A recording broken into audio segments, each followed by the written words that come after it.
हमारे यहाँ बहुत रिश्ते आए, उसके गाड़ियों के भी आए, पर हमने कोई लालच नहीं किया। ये जो दूसरे की लड़कियां हैं ये भी अपनी लड़कियों की तरह हैं। हमारे पास कोई कमी नहीं है और अगले को कर्जबंद भी नहीं करना चाहिए।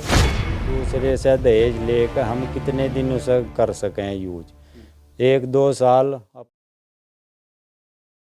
नमस्कार, स्वागत है आप सभी का हिंदुस्तान 24 पर और मैं आप सबके साथ विपिन चौधरी। आजकल शादियों का सीज़न चल रहा है और लोग दावतें भी खूब उड़ा रहे हैं।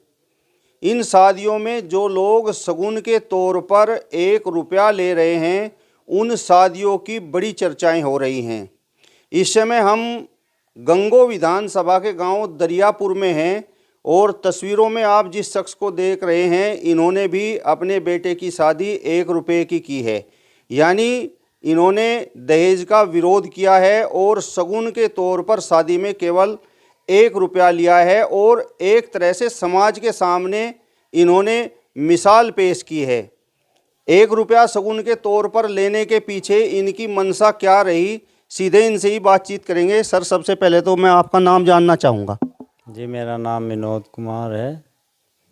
विनोद जी, मैं आपसे ये जानना चाहता हूँ कि आपके बेटे क्या करते हैं और कहाँ पर आपने अपने बेटे की शादी की है और आपके बेटे का नाम क्या है?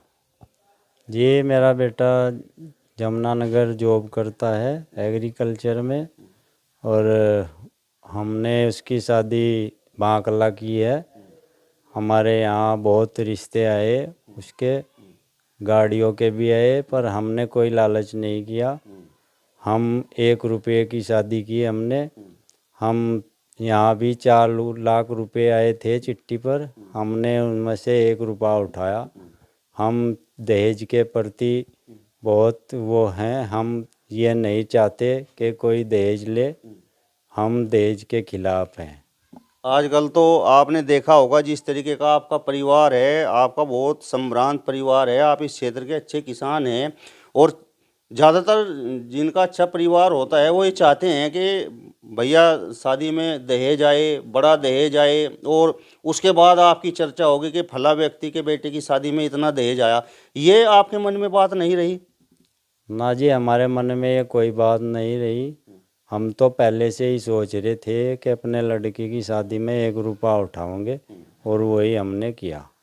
हम ये संदेश देना चाहते हैं लोगों को भी कि भाई सभी इसी रीति रिवाज पर आवें, 1 रुपया उठावें। इससे ना अगले को कोई परेशानी हो, कोई अगला भाई कोई कर्जबंद ना हो।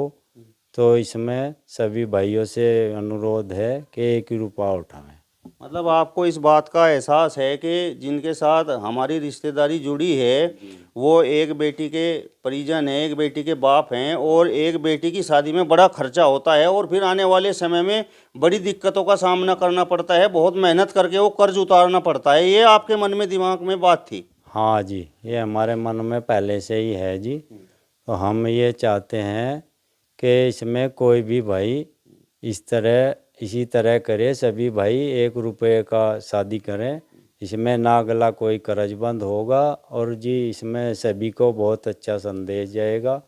इससे बहुत प्रेरित होंगे लोग, तो सभी को यही करना चाहिए।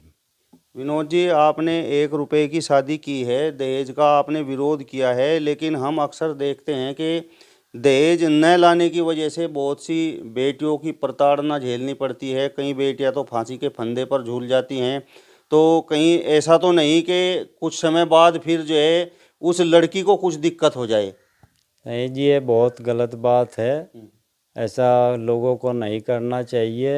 ये तो एक ही बार शादी बहुत ज़बरदस्ती बहुत लड़कों की नहीं हो भी नहीं रही, तो ऐसा बहुत गलत बात है, ऐसा नहीं करना चाहिए। ये जो दूसरे की लड़कियां हैं ये भी अपनी लड़कियों की तरह हैं, इनको अपनी मान करके ऐसे ही करना चाहिए। तो विनोद जी, मैं आपसे ये बात पूछना चाहता हूँ, ये प्रेरणा आपको कहाँ से मिली? क्या आपके परिवार में, आपके गांव में पहले भी इस प्रकार की शादियाँ हो चुकी हैं? हाँ जी, हमारे ताऊ जी के लड़के हैं सेवाराम, उन्होंने भी 1 रुपये की शादी की थी। दोनों लड़कों की शादी में उन्होंने 1 रुपया उठाया था और हम हमारे सगे ताऊ जी के लड़के ही हैं वो, तो हम भी उसी प्रथा पर चल रहे हैं जी। हम 1 ही रुपया ऐसे ही उठाएंगे। अच्छा, मैं आपसे अब ये जानना चाहता हूँ, शादी में 1 रुपया लेने का फैसला आपका स्वयं का था, आपकी धर्म पत्नी भी उसमें शामिल थी, आपके बेटे भी शामिल थे? जी हमारे सारे परिवार का था। हमारा सारा परिवार ऐसे ही चाह रहा था कि 1 रुपया उठाओगे। हमारे पास कोई कमी नहीं है और अगले को कर्जबंद भी नहीं करना चाहिए। 1 रुपया उठा के हमने तो यही बात, बस यही करना। विनोद जी, अब मैं आपसे अंतिम सवाल करने जा रहा हूँ और सवाल ये है कि जहाँ पर आपने अपने बेटे की शादी की है, क्या वह परिवार दहेज देने में सक्षम नहीं था? जी नहीं, वो सक्षम है। बहुत अच्छा परिवार है, पढ़ा लिखा परिवार है, उनके पास कोई कमी नहीं है। हर तरह से वो सक्षम है। वो सब कुछ देने के लिए तैयार थे, दे भी रहे थे, तो हमने सिर्फ 1 ही रुपया लिया। मतलब आप ये समझते हैं कि घर में जो संपन्नता आएगी वो अपनी मेहनत से आएगी, दहेज कुछ ही समय के लिए होता है। हाँ जी, ये बात सही है। जो हम अपनी मेहनत से करके दूसरे से दहेज लेकर हम कितने दिन उसे कर सकें यूज। 1-2 साल अपनी कमाई से, पूरा तो अपनी कमाई से पटना है। हम तो, हमारा लड़का सर्विस पे है, हम भी अपनी खेती अच्छी करते हैं।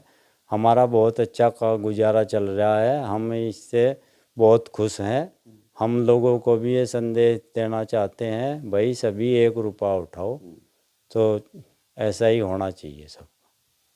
चलिए, तो विनोद चौधरी जी की बहुत अच्छी सोच है, जिन्होंने अपने बेटे की शादी में शगुन के तौर पर 1 रुपया लिया है और समाज के सामने एक तरह से मिसाल पेश करने का काम किया है और दहेज ना लेने के लिए विनोद चौधरी ने समाज को प्रेरित किया है। फिलहाल इस वीडियो में बस इतना ही। अगली वीडियो में फिर आपसे मुलाकात होगी, तब तक बने रहिए हिंदुस्तान 24 के साथ। नमस्कार।